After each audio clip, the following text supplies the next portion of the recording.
Hi friends, how are you? I hope all are fine. Today we are going to see about how to practice and talk in English. எப்படி English practice பண்ணி பேசலான்றத பற்றி இன்றைக்கி பார்க்க போகிறோம்.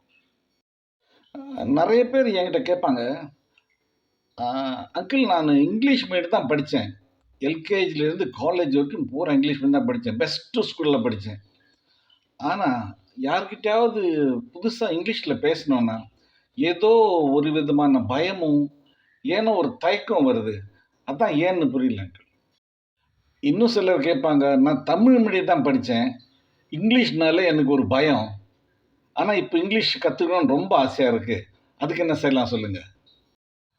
English இருந்தால் நான் கஸ்டமரை ஹேண்டில் பண்ண முடியும், கிளைண்ட்ஸ்க்கு மெயில் அனுப்ப முடியும், என் பிஸ்னஸை நான் டெவலப் பண்ண முடியும். ஆனால் இங்கிலீஷ் ரொம்ப முக்கியமாக இருக்குது, அதை எப்படி டெவலப் பண்ணுறதுன்னு தெரியல எனக்கு, கொஞ்சம் ஒரு வழி சொல்லுங்கன்னு கேட்பாங்க.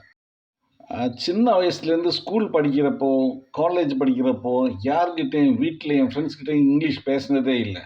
ஆனால் இப்போ இங்கிலீஷோட இம்பார்ட்டன்ஸ் எனக்கு ரொம்ப தெரியுது. I just want to learn and practice English, but I don't know how, where to start, please guide me. இதில் ஏதாவது ஒரு கன்ஃபியூஷன் உங்களில் பல பேருக்கு இருக்கும். அதை எப்படி நான் சரி பண்ணித்தரேன். Very easy. இங்கிலீஷ் ப்ராக்டிஸ் பண்ணுறது ரொம்ப ஈஸி. ஆனால் கண்டிப்பாக தினமும் நீங்கள் டேப்லெட் சாப்பிட்ற மாதிரி 1, 2, 3 அட்லீஸ்ட் 3-4 சென்டென்ஸ் ஆகுது ப்ராக்டிஸ் பண்ணித்தான் ஆகணும். There's a proverb in English, practice makes a man perfect. So practice and practice, you will become perfect in English. எங்கே எப்படி யார்கிட்ட ப்ராக்டிஸ் பண்ணணும் தெரியுங்களா? உங்கள் பேரண்ட்ஸ், அதாவது உங்கள் அப்பா அம்மா, உங்கள் கூட பிறந்த siblings, your brothers and sisters, your relatives, your very true and nice friends and your well wishers, இவங்ககிட்ட எல்லாம் நீ சொல்லி வைக்கணும், நான் இங்கிலீஷ்லாம் ப்ராக்டிஸ் பண்ண போகிறேன், எல்லோரும் கொஞ்சம் சப்போர்ட் பண்ணுங்க, என்னை கைட் பண்ணு முதல்ல சொல்லிடணும். ஸோ மிஸ்டேக்ஸ் வந்தாலும் அவங்க உங்களுக்கு கைட் பண்ணுவாங்க. இப்படி சொல்லி வச்சுட்டு அவங்கக்கிட்ட ப்ராக்டிஸ் பண்ண தொடங்கணும். உண்மையிலே உங்களோட ட்ரூ வெல் விஷஸாக இருந்தால் கண்டிப்பாக இவங்க எல்லாரும் உங்களுக்கு சப்போர்ட் பண்ணுவாங்க. Single word or small sentences simple and ஈஸியாக மெசேஜ் பண்ணுங்க, பேச ட்ரை பண்ணுங்க. இவங்ககிட்ட சின்ன சின்ன சென்டென்ஸில் ப்ராக்டிஸ் பண்ண தொடங்குங்க.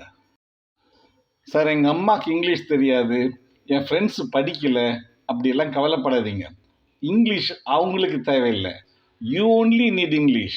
So what you do, first sentence, first line or first word இங்கிலீஷில் தொடங்கி வைங்க. தென் அதையே திருப்பி தமிழில் சொல்லுங்கள். உங்களுக்கு இங்கிலீஷ் ப்ராக்டிஸ் ஆகிடும். அவங்களுக்கு தமிழ், அவங்க மதர் டங்கில் விஷயம் புரிஞ்சிடும். That's all. அம்மா கிவ் வாட்டர், அம்மா தண்ணி தாங்க. Daddy open the door, daddy கதவை தரங்க. சிஸ்டர் கம் டு ஷாப், அக்கா கடைக்கு வா. இப்படி தமிழில் முதல்ல பேசாமல் முதல்ல இங்கிலீஷில் பேசுங்க, தமிழை பின்னாடி பேசுங்க. இங்கிலீஷ் நுண்ணினாக்கு ஆங்கிலம் போல, tip of the tongue English. It will come to you slowly if you practice